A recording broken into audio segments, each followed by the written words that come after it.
Assalamualaikum warahmatullahi wabarakatuh. Perkenalkan, nama saya Ryan Putra Wibisono, absen 22 kelas 11. Nah, di sini saya akan meneliti geografi tentang infografi geosfer.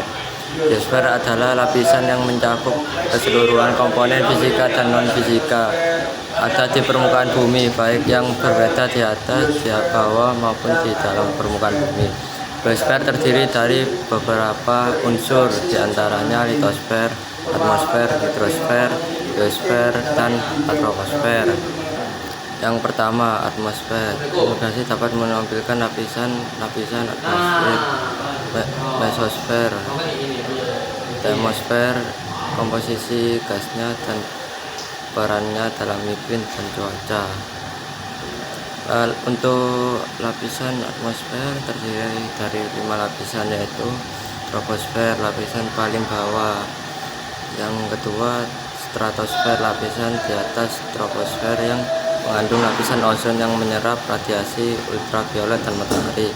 Yang ketiga, mesosfer, lapisan di atas stratosfer di mana meteor biasanya terbakar. Yang keempat, termosfer, lapisan yang di atas mesosfer yang dipengaruhi oleh sinar matahari dan membentuk ionosfer yang digunakan untuk komunikasi radio. Yang kelima, eksosfer, lapisan paling luar yang menyebar ke luar angkasa. Fungsinya melindungi permukaan bumi dari radiasi ultraviolet yang berbahaya. Untuk fungsi atmosfer yaitu melindungi permukaan bumi dari radiasi ultraviolet yang berbahaya. Yang kedua, mengatur suhu bumi dengan menyerap dan memantulkan panas matahari. Yang ketiga, mengatur suhu di bumi dengan menyerap dan memantulkan panas memungkinkan radiasi.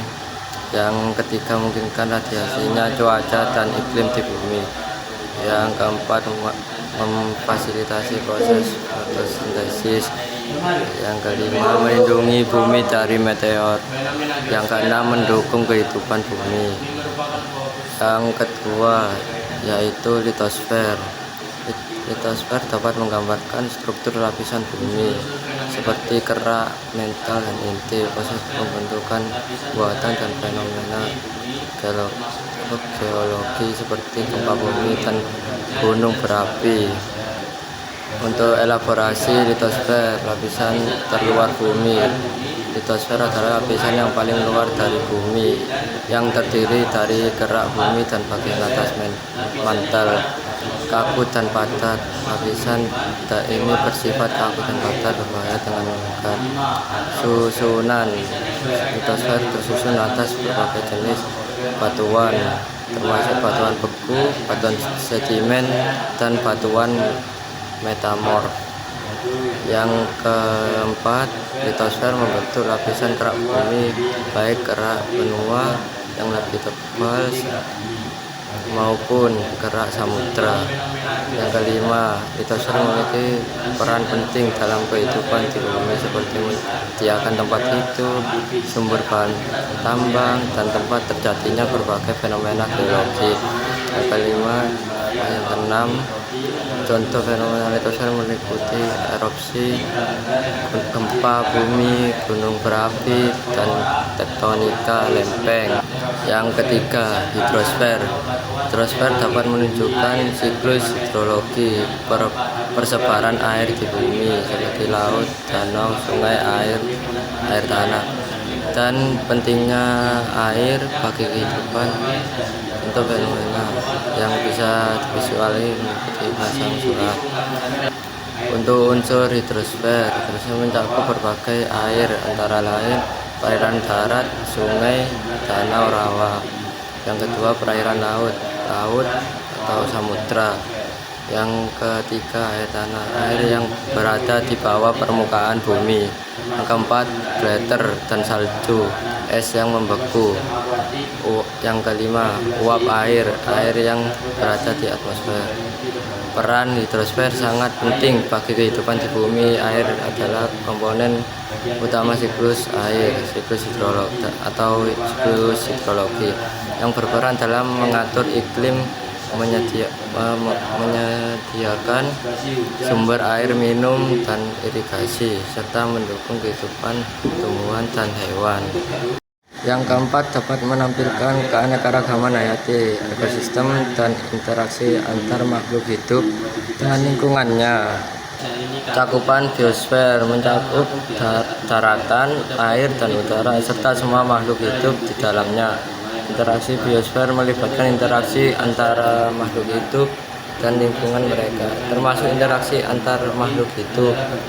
Fungsi penting biosfer memainkan peran penting dalam menjaga keseimbangan ekosistem dan mendukung biosfer sebagai sistem hidup. Biosfer dapat diartikan sebagai sistem hidup yang mencakup seluruh ekosistem di bumi dan interaksi antar makhluk hidup dengan lingkungan mereka. Yang kelima, yaitu antroposfer, dapat menggambarkan aktivitas manusia dan dampaknya terhadap lingkungan. Itu dampaknya bagi lingkungan. Contohnya urbanisasi, pertanian, industri, dan antroposfer dengan komponen biosfer lainnya, dan divisualisasikan dengan menunjukkan dampaknya. Kajian antroposfer mencakup berbagai aspek, termasuk kependudukan, perhutanan, pemukiman, infrastruktur, dan berbagai aktivitas manusia lainnya. Antroposfer merupakan bagian yang dinamis karena aktivitas manusia selalu